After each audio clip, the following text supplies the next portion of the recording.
கிறிஸ்துவில் பிரியமான சகோதர சகோதரிகளே, இன்று நமது பங்கிற்கு மிகவும் மகிழ்ச்சியான நாளை கொண்டாட நாம் அனைவரும் இங்கே நன்றி உணர்வோடு குழுமியிருக்கின்றோம். நம்முடைய புதிய குரு அருட்பணி தாமஸ் பெர்னா இறைவன் தம்மை தேர்ந்தெடுத்து திருநிலைப்படுத்தி இன்று முதல் நன்றி பணியை ஒப்புக்கொடுக்கும் இந்த வேளையில் நாம் மகிழ்ச்சியோடு இறைவனுக்கு நன்றி சொல்ல இங்கே குழுமியிருக்கின்றோம். உண்மையிலேயே நம்முடைய புதிய குரு அருட்பணி தாமஸ் பெர்னா அவர்களது குடும்பத்தையும் எப்படியெல்லாம் சவால்களையும் தடைகளையும் தாண்டி இறைவன் தன்னுடைய பராமரிப்பினாலும் தன்னுடைய அருளினாலும் எல்லையில்லா தன்னுடைய அன்பினாலும் இந்த குடும்பத்தை வழிநடத்தி வந்திருக்கின்றார் என்பதை எண்ணி பார்க்கின்ற போது உண்மையிலேயே புதிய குருவின் அம்மா திருமதி ஜெயசீலி அவர்களோடு இணைந்து நான் எல்லையற்ற மகிழ்ச்சி அடைந்தேன். ஆண்டவருக்கு நன்றி சொல்ல இதைவிட ஒரு சிறப்பான நாளும் நமக்கு இருக்காது. காரணம், திரு அந்தோணிசாமி திருமதி ஜெயசீலி இவர்களுக்கு 2 மகன்கள். மூத்த மகன் தான் புதிய குரு அருட்பணி தாமஸ் பெர்னா, இளைய மகன் தாமஸ் வெரிட்டோ. இந்த 2 மகன்களையும் ஆண்டவரது விருப்பத்திற்கு ஏற்ப ஒழுக்கத்திலும் கல்வியிலும் சிறந்தவர்களாக வளர்த்த அந்த நிலையில் மூத்த மகனை குருமடத்திலே படிக்க அனுப்புகின்றார்கள். 2019 ஆண்டு டிசம்பர் மாதம் 1ஆம் தேதி புதிய குரு தனது தந்தையை இழக்கின்றார். தந்தையை இழந்த நிலையில் அந்த தாய் தனிமையை உணர்கின்றார். வேற யாராவது இருந்தா, நீ செமினரில் படித்ததெல்லாம் போதும், வா, குடும்பத்தை காப்பாற்றணும், தம்பி படிச்சுன்னுக்கிறான், எனக்கு எந்த வேலையும் தெரியாது, நான் எங்கேயும் போயிட்டு வேலை இதுக்கப்புறம் செய்ய முடியாது அப்படின்னு சொல்லியிருப்பாங்க. ஆனால் திருமதி ஜெயசீலி அம்மா எந்த அளவிற்கு ஆண்டவர் மீது நம்பிக்கை கொண்டிருந்தார் என்றால், நான் பார்த்து கொள்கிறேன், என்னால் முடியும், ஆண்டவர் வழி நடத்துவார், என் பிள்ளையை ஆண்டவருக்கு கொடுத்து விட்டேன், ஆண்டவர் பார்த்து கொள்வார் என்று தியாகத்தின் உச்சகட்டம், ஆண்டவர் மீது கொண்டிருந்த அன்பின் உச்சகட்டம் என்ன என்பதை வாழ்ந்து காட்டிய ஒரு அம்மா. எனவே இந்த புதிய குருவையும் அவரது தாய் திருமதி ஜெயசீலி அம்மா அவர்களது இளைய மகன் ஏறக்குறைய 2021 வரும்பொழுது 9வது படிக்கிறான். புது நன்மையே கொடுக்கல, கொடுத்தாக வேண்டும். 9ஆம் கிளாஸ் வந்துட்டான், பெரிய பையன் ஆயிட்டான், அதையும் கொடுத்துருவோம் அப்படின்னு சொல்லிட்டு இந்த நம்முடைய நெல்லித்தோப்பு பங்கில் இதே ஆலயத்தில் நாங்கள் இந்த புது நன்மை திருப்பலியை மகிழ்ச்சியோடு நிறைவேற்றி அந்த மகன் இயேசுவை முதலாக பெற்றுக்கொண்டு எல்லையில்லா ஆண்டவரோடு கொண்டிருந்த அன்பை மகிழ்ச்சியோடு வெளிப்படுத்தினான். இந்த அளவிற்கு பல தியாகங்களையும் ஆண்டவர் பார்த்து கொள்வார் என்று முழுமையான நம்பிக்கையும் கொண்ட இந்த அற்புதமான இந்த திருமதி ஜெயசீலி அம்மாவை நம்ம பாராட்டாமல் இருக்க முடியாது. எனவே நம்ம எல்லாம் கைத்தட்டி அவங்கள பாராட்டுவோம், அவங்களுக்கு நன்றி சொல்லுவோம். இவ்வளவு தியாகத்தை செய்து இந்த சிறந்த ஒரு குருவை நம்முடைய புதுவை கடலூர் மறை மாவட்டத்திற்கு கொடுத்திருக்கின்றார்கள். அதற்காக அவர்களுக்கு நன்றி சொல்லி புதிய குருவையும் நாம் வாழ்த்துவோம், அவரையும் பாராட்டுவோம். எல்லாம் கைத்தட்டி பாராட்டலாமா?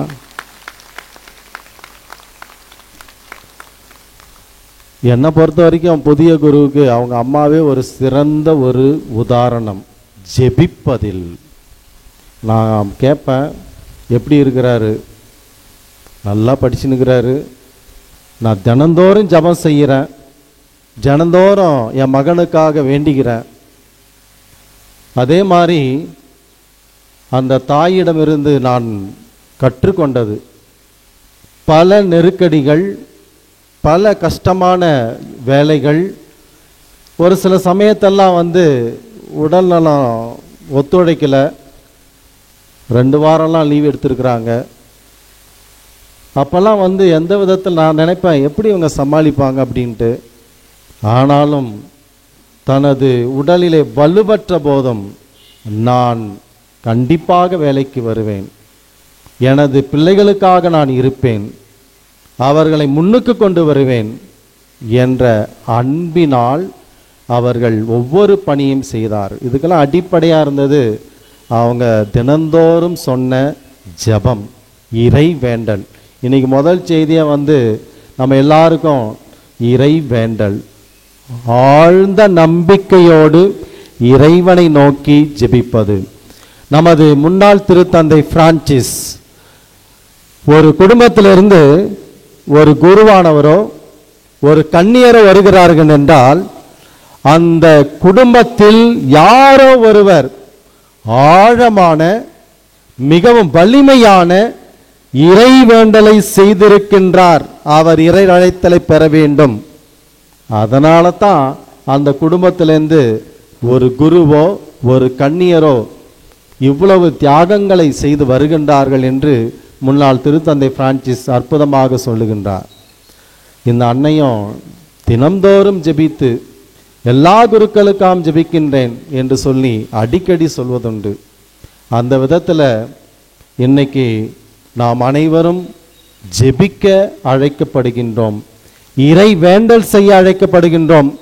நமது குடும்பத்திலும் நம்முடைய புதிய குரு அருட்பணி தாமஸ் பெர்னாவை போன்று சிறந்த குருக்கள் உருவாக வேண்டும் என்று சொல்லி அப்படியே கொஞ்சம் அப்படி பார்க்கும்போது ஒருத்தர் 2 பேருக்கு என் கண்ணில் பட்டாங்க. அவங்களும் சொல்லியிருக்கிறாங்க, என் பிள்ளையும் உங்களை மாதிரியே சாமியாராக்கிறதுக்கு கொண்டு போயிட்டு நான் குருமடத்தில் விடுவேன் அப்படின்னு சொல்லிட்டு. இன்றைக்கி இங்கே இருக்கக்கூடியவங்களை யாரையெல்லாம் என் பிள்ளைய சாமியாராக்க தான் விட போகிறேன் அப்படின்னு கை தூக்கும் பார்ப்போம். யாருமே இல்லைப்பா. ரொம்ப உண்மையை கரெக்டாக சொல்கிறீங்க பொழுது. அப்போ நம்ம ஜெபம் செய்ய வேண்டும் குருக்களுக்காக. இந்த வேளையில் நம்ம குருக்களினுடைய பணி, குருக்கள் எதற்காக அழைக்கப்பட்டிருக்கின்றார்கள் என்று சிந்திக்கின்ற போது இறைவன் தனது குருவை ஆண்டவரின் நற்செய்தியினை அறிவிக்க, தன்னுடைய வார்த்தையை வலிமையாக அறிவிக்க, அறிவித்ததை வாழ்ந்து காட்ட ஆண்டவர் தமக்குரியவர்களை தேர்ந்து கொள்கின்றார். என்னை பின் செல் என்று அழைத்த இறைவன் ஒவ்வொரு முறையும் விவிலியத்தை வாசித்து ஆண்டவரின் வார்த்தையை தியானித்து ஒவ்வொரு முறையும் தியானித்த அந்த வார்த்தையை பிறருக்கு வலிமையோடு அறிவிக்க அழைக்கப்படுகின்றார்கள். நமது குருவும் இத்தகைய உன்னதமான நற்செய்தி அறிவிக்கும் பணியினை செய்ய அழைக்கப்பட்டிருக்கின்றார். இவ்வாறு நற்செய்தி அழைக்கப்பட்டவர் இறை பணியினை செய்ய, செயலில் வாழ்ந்து காட்ட, அருட்சாதனங்கள் வழியாக ஆண்டவரின் அருளை தாராளமாக எல்லாருக்கும் கொடுக்க அழைப்பினை பெறுகின்றார். இயேசு நற்செய்தி அறிவிக்கிறாரு. அவர் போதனை அதிகாரம் கொண்ட போதனையாக பார்க்கின்றார்கள். எனவே என்ன சொல்றாங்க, இவர் இறைவாக்கினராக இருப்பார் என்று. ஆசிரியர் என்று சொன்னார்கள், போதகர் என்று சொன்னார்கள், புதுமை செய்யக்கூடியவர் என்று சொன்னார்கள். எங்கேயும் இயேசுவை குரு அப்படின்னு சொல்லலை. எங்கேயும் இயேசுவை குருன்னு சொல்லலை. ஆனால் சிலுவையில் ஆண்டவர் இயேசு தொங்கிக் கொண்டிருந்த போது, சிலுவையில் ஆண்டவர் இயேசு தன்னுடைய இரத்தத்தை சிந்திய போது, தனது உடலை நமக்காக கையளித்த போது, அங்கே குருவாக அனைத்து பாவங்களையும் தூய்மைப்படுத்துகின்றவராக தன்னுடைய இரத்தத்தை, தன்னுடைய உடலை நமக்காக முழுவதுமாக கொடுத்து உன்னத குருவாக பலியை நிறைவேற்றினார். இந்த ஒரு குருத்துவத்தை தான் எல்லா குருக்களும் ஆண்டவர் இயேசுவிடமிருந்து பெற்றுக்கொண்டு மக்களுக்காக, பிறருக்காக தன்னையே பலியாக, தனது வாழ்வை பிறரின் பணிக்காக தியாகமாக கொடுக்க, மக்களின் நல்வாழ்வுக்காக தன்னையே பிட்டு கொடுக்க ஒவ்வொரு குருவும் அழைக்கப்படுகின்றார்கள். இன்றைய தினம் புதிய குரு அருட்பணி தாமஸ் பெர்னா இத்தகைய ஒரு பணிக்காக அழைக்கப்படுகின்றார். நம்ம குரு பட்ட அன்னைக்கு பார்த்துருப்போம். அந்த குருப்பட்ட அந்த அபிஷேக திருநிலைப்படுத்தப்படும் அந்த சடங்கிற்கு முன்பாக சரணாகதியாக ஆண்டவர் முன்பாக அவர்கள் முழுவதுமாக குப்புறப்படுத்து ஆண்டவரிடம் தங்களையே முழுமையாக ஒப்படைத்து அனைத்து புனிதர்களையும் நினைவு கூர்ந்து, மறை சாட்சிகள், இரத்தம் சிந்தி வாழ்வை துறந்தவர்கள் அனைவரையும் நினைவு கூர்ந்து, யார் யாரெல்லாம் தூய்மையான வாழ்வை வாழ்ந்தார்களோ அனைவரின் பரிந்துரையும் கேட்டு, ஆண்டவரின் அருள் இவர்கள் மீது இறங்க வேண்டும், இவர்களுக்கு ஆண்டவரின் துணை இருக்க வேண்டும் என்று சொல்லி மன்றாடி, ஆயர் அவர்களின் கரங்களில் எண்ணெயினால், கிறிஸ்மா என்னும் எண்ணெயினால் அபிஷேகம் செய்து திருநிலைப்படுத்தி என்றும் நித்திய குருவாக அருளின் வாய்க்காலாக இருக்க ஆண்டவர் அழைத்திருக்கின்றார். இந்த நிலையில இந்த குருவினுடைய பணி மிகவும் உன்னதமான ஒரு பணியாக இருக்கின்றது, சிறந்த ஒரு பணியாக இருக்கின்றது. அவர் கடவுளின் அருளை தாராளமாக அருட்சாதனங்களின் வழியாக எல்லாருக்கும் வாரி வழங்கும் அருளினை பெறுகின்றார்கள். அப்ப திருப்பலி நிறைவேற்றி அதன் மூலமாக ஒவ்வொரு திருப்பலியிலும் புதுமைகள் செய்ய ஒவ்வொரு குருவும் அழைப்பினை பெறுகிறார்கள். புதுமை செய்யணும்னாக்கா அப்படியே நொண்டி நடந்து போகிறது, அப்படியே காது கேட்கறது, அது இப்படி கிடையாது. அதை விட பெரிய புதுமை ஒவ்வொரு திருப்பலியிலும் நடைபெறுகிறது. கார்ல் ரானர் சொல்லுகிறார், through the sinful and the human hands of a priest, Jesus is present every time when the priest is celebrating the holy mass. மனித கரங்களினால், பாவப்பட்ட நிலையில் கரங்களினால் இந்த மனித உருவிலே குரு திருப்பலி நிறைவேற்றுகின்ற ஒவ்வொரு முறையும் இயேசு புதுமையான விதத்திலே பிரசன்னமாகியிருக்கின்றார். இதை குருவானவர் ஒருவரால் மட்டுமே செய்ய முடியும். அத்தகைய ஒரு அருளையும் யாருக்கும் கிடைக்காத மிகப்பெரிய ஒரு பாக்கியத்தையும் இந்த புதிய குருக்கள் அனைவரும் பெற்றிருக்கின்றார்கள்.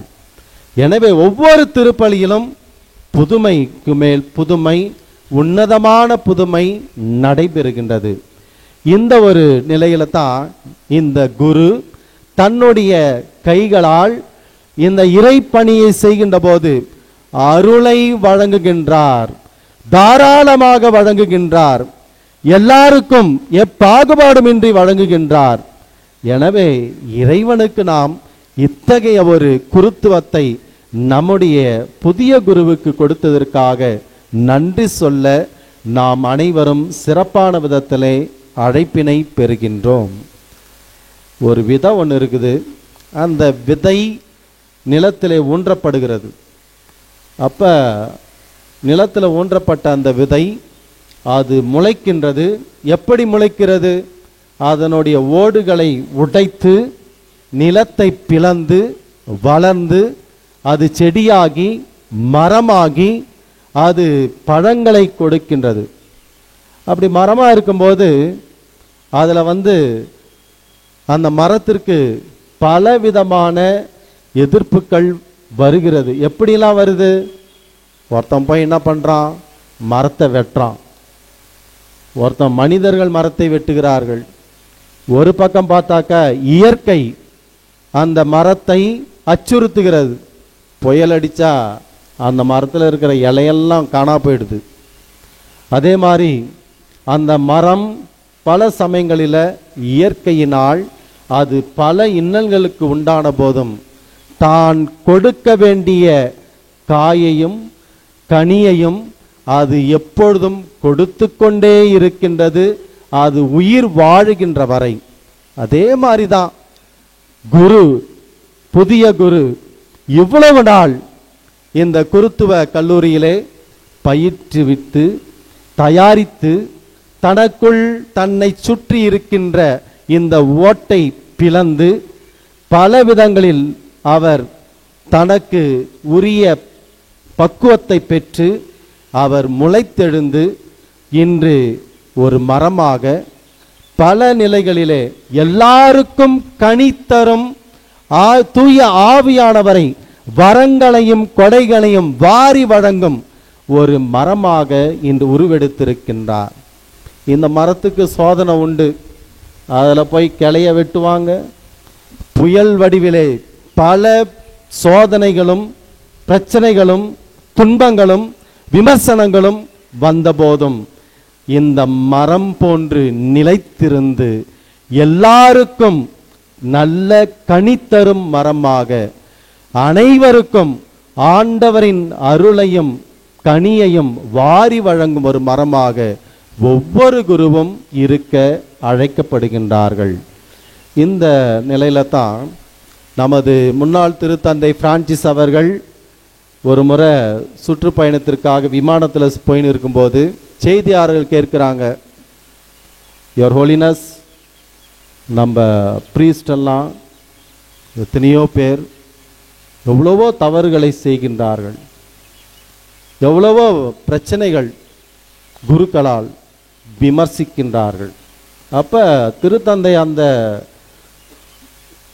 செய்தியாளர்களை பார்த்து சொன்னார், இவ்வளோ குறை சொல்கிறீங்களே, நீங்கள் அந்த குருக்களுக்காக ஜபம் பண்ணீங்களா அப்படின்னு கேட்டார்.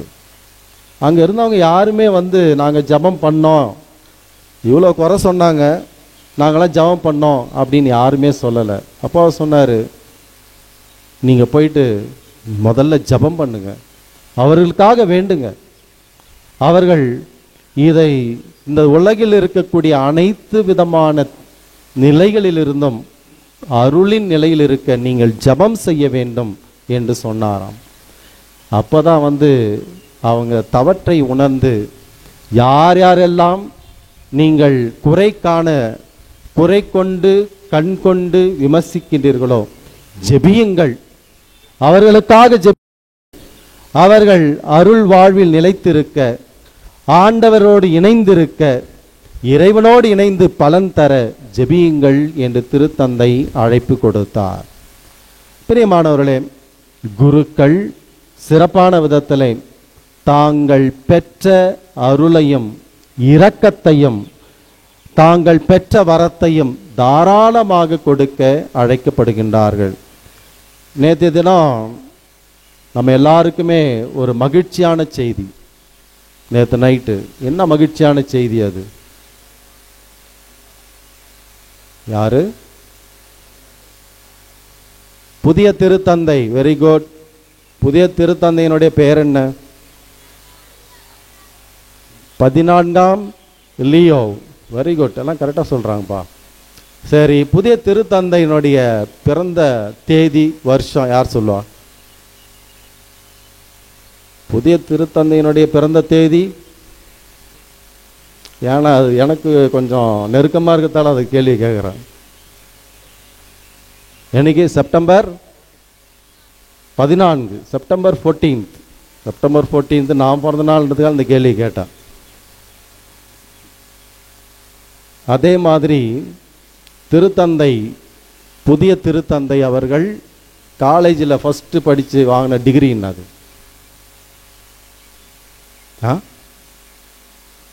அதுக்கும் எனக்கு சம்மந்தம், அதனால தான் அந்த கேள்வி. என்ன படிச்சிருக்காரு? ஃபிசிக்ஸ் படித்தாரா, கெமிஸ்ட்ரி படித்தாரா, மேக்ஸாக இருக்குமா? மேக்ஸ். ஓகே. அப்போ புதிய திருத்தந்தை அவர்கள் அவருடைய வாழ்க்கையை ரொம்பலாம் நான் படிக்கலை, அங்கங்கே கிடைச்ச ஒரு சில செய்திகளை பார்க்கின்ற போது அவர் ஒரு மிஷினரி. அவர் மறை தூது பணியினை, அதுவும் எங்கெங்கெல்லாம் மக்கள் வசதி இல்லாமல் இருக்கிறாங்களோ பெருநாட்டுக்கு சென்று, மின்சாரம் இல்லாத எங்கே மக்கள் எந்த வசதியும் இல்லாமல் இருந்தார்களோ அவர்களோடு அங்கு தங்கி பணி புரிந்து மக்களோடு மக்களாக இருந்த ஒரு பணியாளர். அவர் எந்த விதத்திலும் அவர் நான் ஒரு பிஷப் ஆகணும், கர்தினால் ஆகணும் அப்படின்லாம் கேட்கவே இல்லை. ஆனாலும் அவரின் பணியை அங்கீகரித்து அவருடைய சபையில், அகஸ்தினார் சபையில் அவரை அந்த சபையின் தலைவராக்குகின்றார்கள். திருச்சபையும் அவரின் இந்த எளிமையான வாழ்வு, ஆண்டவருக்கு உகந்த வாழ்வு, இதெல்லாம் ஏழைகள் மீது கொண்டிருந்த அன்பு, இவற்றை கண்டு அவரை இன்னைக்கு புதிய திருத்தந்தையாக நமக்கு கொடுத்திருக்கின்றார் இறைவன். எனவே இறைவனுக்கு நன்றி சொல்ல வேண்டும். எனவே இந்த புதிய திருத்தந்தை 14ஆம் லியோ அவர்கள் ஒரு சிறந்த ஒரு எடுத்துக்காட்டாக நம் அனைவருக்கும் இருக்கின்றார். எனவே இந்த புதிய திருத்தந்தையிடமிருந்து எளிமையான வாழ்வு, ஏழைகளுக்காக வாழ்வது, தன்னை வருத்தி கொண்ட போதும் மக்களோடு மக்களாக இருந்து அவர்களுக்கு ஏற்றவாறு நமது வாழ்வை அமைத்து கொள்வது. பிரியமானவர்களே, இறுதியாக நம்ம விவிலியத்தில் பார்க்கிறோம், ஏறக்குறைய 365 முறை அஞ்சாதீர், அஞ்சாதீர், நான் உன்னோடு இருக்கின்றேன். இன்னைக்கு நம்ம புதிய குருக்கள் 4 பேர் இருக்கின்றார்கள். இந்த 4 பேருக்கும் நம்ம இறைவன் சொல்லுவது, அஞ்சாதே, நான் உன்னோடு இருக்கின்றேன், எந்த சூழ்நிலையிலும் நான் உன்னை வழிநடத்துவேன், எல்லா சூழ்நிலையிலும் நான் உன்னோடு இருந்து உனக்கு பாதுகாப்பாக இருப்பேன், அஞ்சாதே, கலங்காதே, நீ தைரியமாயிரு என்று சொல்லி ஆண்டவர் இன்று இவர்களுக்கு தைரியத்தையும் நம்பிக்கையையும் ஆற்றலையும் சக்தியையும் அவரின் பணி செய்ய தைரியமாக நற்செய்தினை அறிவிக்க தாராளமாக அன்பினை அனைவரோடும் பகிர்ந்து கொள்ள மன்னிப்பை தைரியமாக எல்லாருக்கும் கொடுத்திட ஆண்டவர் இன்று அனைவரையும் அழைக்கின்றார். எனவே இந்த புதிய குருக்களுக்காக நாம் ஜெபிக்கின்றோம். ஆண்டவர் இன்று போல் அவர்கள் என்றும் மகிழ்ச்சியாக எல்லா சூழ்நிலைகளிலும் ஆண்டவர் மீது நம்பிக்கை கொண்டு தங்களது பணியினை சிறப்பான விதத்தில் செய்ய தொடர்ந்து இவர்களுக்காக மன்றாடுவோம். ஆமேன்.